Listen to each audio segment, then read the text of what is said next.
Hey everyone, Stinzer here and welcome back to another Genshin Impact video. So now in this video I'm going to go over my guide and build and tips basically on using Beidou. Now Beidou is definitely one of my favorite characters. I got her a little late so I didn't get to, you know, I didn't get to build as much as I wanted, but she's just very fun. And when I found out the way her counter works, I was like, I need to main her. And so she quickly became my favorite character. And as you can see, she, uses a great sword. She can hit really hard, but more importantly is, her counter makes her very strong. But first, let me just go over the basics of Beidou. All right, so first I'm actually going to start off with her, the gear, the types of weapons and artifacts that you might want. Now, I personally have the Skyward Pride. It's not it's not one that I particularly want for her. I don't think it's the best one, but it's a 5-star weapon. So the attack alone is going to be worth it. Of course, this one's not, you know, maxed out, but just the amount of damage it gives is good. But what you want preferably is the bonus stat to be attack percentage, or crit. Energy recharge is okay, but it's not the best. Her ultimate is really good though, but yeah, you want to get attack percentage and crit if you can, or if you only have one 5-star weapon like I do, go with the 5-star weapon. But the battle pass weapon is really good because it has crit and increases damage. That would still probably be worth using over the 5-star weapon that I have just because of the stats, because I really want crit. So I'm going to go over the stats again. So I only have 27% crit and 69% crit damage. And once I go over the sets, I'll explain a little bit more. But crit rate and damage is basically the secondaries that you want to get. I prefer to get, I would want to get crit rate at least to like 40% or higher, and then crit damage is okay, but I prefer like 80 plus percent, close to 100%. Those are the goals. But I think at a 40% at least crit rate and an 80% at least crit damage, then that'll be a pretty decent thing to do. But it's going to be really hard to do without great rolls. Now, when it comes to the artifact sets, I actually prefer this set combo, the Gladiator's Finale, which is the 2-piece attack plus 18%, and then the 2-piece Berserker, which is 12% crit rate. Now you can go 4-set for both of them. A 4-set Gladiator is going to be really good because it's got 35% attack damage if you are using a sword, claymore, or polearm, and of course she uses a claymore. But I just don't have good rolls. Like it's all about what you get. My flower and feather are pretty decent. It's got crit rate on it and attack. My feather has got crit rate. I would have preferred crit damage as well, but so those two are good. I don't have the other pieces that I want, but I'm using a blue berserker just because it's got crit damage and crit rate, and it's got attack percentage. So my other ones, you want their main stat to be attack. Maybe crit rate or damage depending on how much attack you have. Crit rate or damage would work because that'll let you get those thresholds. But if you can, try and get attack main stat followed by crit rate and crit damage. And the bonus stats, of course, crit rate and crit damage. And energy recharge isn't bad either, but I wouldn't go for that as your main stat because her ultimate is really good. The Stormbreaker, her elemental burst. So I do have a good Berserker's Bone Goblet though. So this is good. I do not have any Gladiator Cup, but based on my personal things, I would want a Gladiator, Hourglass. And again, the stats aren't good. And then a Gladiator helmet. But if you're going for the 2-piece for each one, because the 4-piece set isn't terrible. I mean, it's an extra 24% crit rate, but it's only when your HP is below 70%. Now you can get that pretty easily, but it just requires even more, difficult, like not difficult, but just you have to, you know, be more strategic because you got to make sure your health is low, or not low, but below 70%. But then you also want to be healing, so it's not consistent, and it just requires you to pay more attention to your health. So that's why, I mean, if you just really need that extra crit rate, then a 4-piece would be not bad. This is a decent roll because it's got attack and crit damage, but I would have again preferred crit rate. Um, but yeah, I personally just think Beta works better with either 2 Berserkers and 2 Gladiators or all Gladiator. And of course, I just don't have. This is a decent roll, but it's not the right set, and I just can't get the right stuff. And I do have a couple good berserkers. I have a crit rate one, That one would be pretty good.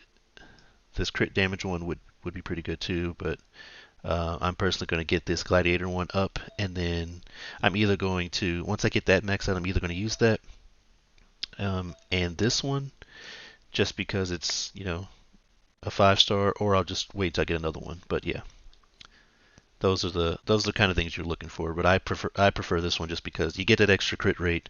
You don't need to worry about the 4-piece crit rate, and you get the extra 18% attack. Because she wants as much attack as she can because she's a slow attacker, but also she wants to be able to crit and hit hard. Because like right now, my Faisal actually does more damage just because she's critting more. Just to show you, I have 27% and 69%, where my Faisal has 43% and 74%. So her crit rate and damage are higher than um, my Beidou. And their attack range, like my Beidou is also 1744, 1558. When you're critting like that, that amount of attack difference is not that much. So yeah, crit is definitely good. And then now I'm just gonna go over the talents real quick before showcasing her Tidecaller. Everything revolves around her Tidecaller and Stormbreaker, but I'll just go over her talents real quick. So just regular attack, and again you're gonna want to make sure you level up your talents because it's if you don't level them up, then you're not gonna be doing much damage. So just standard stuff. But her charge attack is pretty nice. It drains stamina, but it swings around. I personally like it more than at least Noel's. I don't really have any other great sword users to compare, but I really like it. Her Tidecaller, this is the bread and butter. This is what makes Beidou good, and this is what makes Beidou difficult and separates, really strong Beidous from weaker ones. What happens is you can hold it, and she lifts her weapon up, and she'll absorb damage. And the max damage she absorbs is based on her HP. But what's important here is when you get hit, damage dealt is scaled with the number of times she is hit. And the greatest damage bonus is when you get hit twice. So you can keep, absorbing damage as long as the shield holds. But once you get hit twice, then that's the maximum damage. And so it also can absorb 250% electro damage and will do electric damage when she swings. So the base damage, as you can see here, 170% damage bonus on hit taken, 224%. But again, that's you can get hit twice. So it's good for survival and hitting them. And 7.5-second cooldown. Now Stormbreaker is another just super, like, it's a really great burst. So this puts this electric little, it looks kind of like dragons or something around her, and she's going to be doing damage like normal, but every time she hits, there'll also be a lightning discharge that'll jump between enemies, and also increase interruption resistance and reduce the damage taking. So you can only do this lightning damage 1 per second, but it's basically you're just attacking like normal, and you're doing electric damage as you're going on.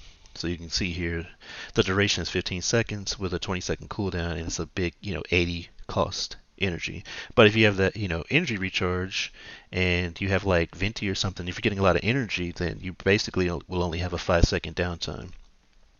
And then just to go over her other talents as you know ascend, these two right here is what makes her, Tidecaller so strong.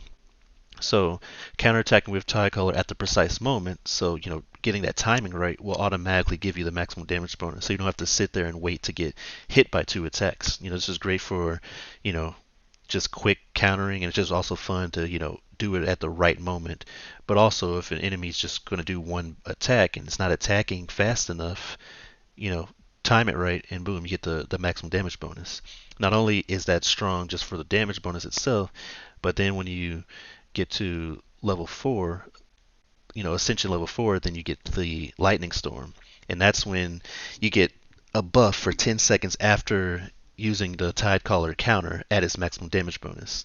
And this increases your damage for your normal and charge attacks by 15%, and it makes the attack speed of your normal and charge attacks increase by 15%.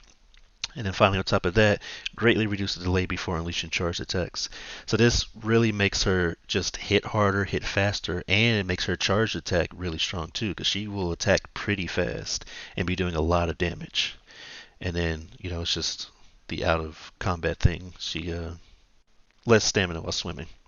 So now I'm gonna go ahead and just show a little bit how the Tidecaller works in action, and so you can kind of see, how to use it. All right, so here I'm just going to go ahead and show, a little bit how the counter works.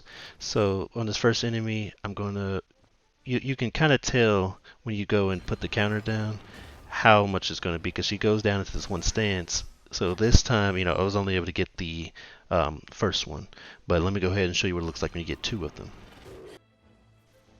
So as I press Tidecaller right when the arrow comes at me, then it gets the maximum damage bonus, and then I can just counter. Now I'm going to go up to him, and then I'm going to do the same thing, and it does, the maximum counter damage. Alright, so that's going to be it for this guide on Beidou. Again, the most important thing is to make sure you get those counters up, because not only does it, the counter itself do a lot of damage, you also will get that buff to increase your attack speed and, attack damage. So everything literally revolves around Tidecaller. As long as you can time your stuff right, especially if you can do it right when you're getting hit, Beidou will be doing a lot of damage. But if you're not good at using the counter, if you don't get the maximum damage bonus, she's just not going to be doing that much damage compared to, any other type of hero, basically. So that's all I wanted to talk about. If you liked the video, please give a like and subscribe for future videos. I'm going to be doing more character guides as I build more characters in Genshin Impact. And as always, thanks for watching.